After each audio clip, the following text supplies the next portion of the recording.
I think what we're looking for, and something I'm looking for, and I'm going to keep looking, is a handle to see where we are with the finance department. And I really feel adrift as a council member. I don't feel good about what I know what's going on over there. And one of the reasons this had brought me some hope, but first of all, on its face, what it is simply a recounting of what the CAFR said is problematic, and then it has a quote in there, a comment in there, which I do not believe is to be factually true, and that is, they stopped in a certain year, therefore they were handled, they were addressed, they were completed.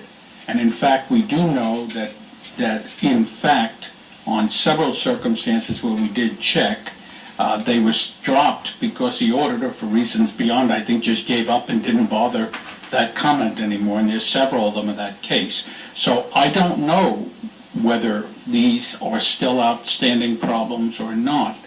And I have two feelings right now. One, I am hopeful that change is occurring in finance. Two, I am not certain that change is occurring in finance. I don't know how to gauge that.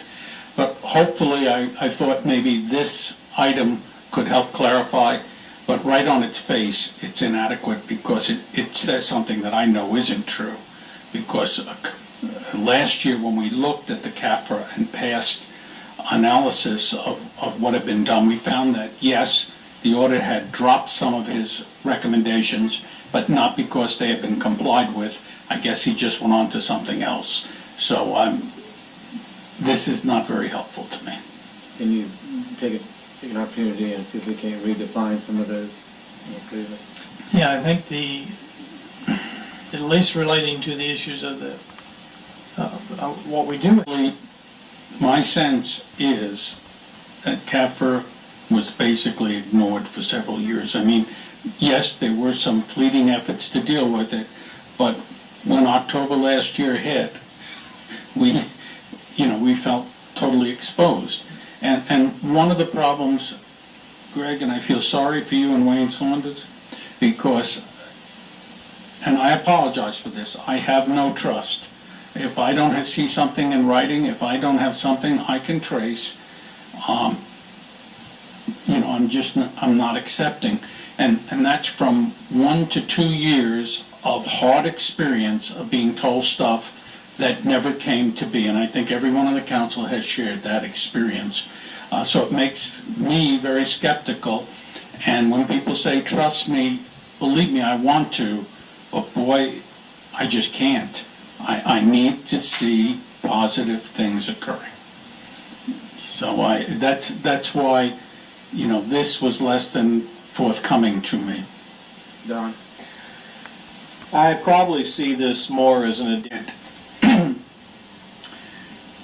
At least I'm sure my fellow council people are not out to get anyone. What we are out to find solutions. I'm out to find out what we need to do to achieve it. And I want to tell you, I'm feeling a sense of resistance. Just leave us alone and we'll get it done. Well, I don't know how to even deal with that, because if you ever take a class in ethics for being on a board, they tell you best get involved when you see a problem. You have an affirmative duty and an ethical duty to get deeply involved.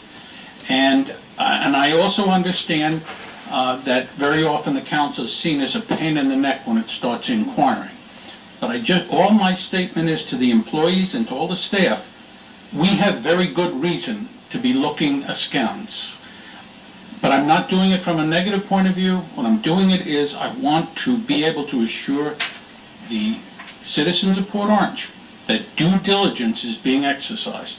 And right now I found out that there were a whole bunch, I don't even know how to deal with this one. We hired CRI, and it probably, in my opinion, was not a wise move, because CRI did exactly what I hoped they wouldn't do.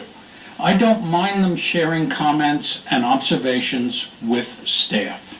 In fact, I'm open to that. But I would like them to also share with council. What I found out, we had lengthy discussions at the beginning of the engagement of CRI that they worked for council. I had a meeting with them. They were somewhat open, but again, when you go in there and they give you the report and you talk through it, when you go home, you have 5,000 additional questions. What I did find out is that other information is being passed. I, as a council member, and I think all the council members, would like to see everything that is being told. I have no idea, after reading the CRI report, I have what are very global statements about problems. I don't know who was responsible. I don't know why people were doing it that way. I need to know, do we have sufficient staff? Do we have sufficient trained people? Are there blockages? Okay? And I'll tell you, as an outside person who has done a great deal of management and consulting, the chain of command in finance right now is laid out in such a way that we're going to make certain key people fail, because no human being can handle all those people reporting to them. It's set up for failure. So there's a lot of problems there, which I believe CRI saw but did not share with council. Now, since we're the budgetary people and the policy people, it's very hard for me to make policy and to do budgets without a full understanding of what the problem I'm dealing with. And I can tell you right now, and it's not for want of trying, the city manager considers me, I'm sure by now, a royal pain in the neck for digging and looking. But I can tell you right now, I don't have a good feel for what went wrong and what we need to do to fix it. I do not. And if any of you do, please explain to me, because I would like to know. Thank you. Anyone else want to speak to this? Yes. Come on, let's go if you're coming.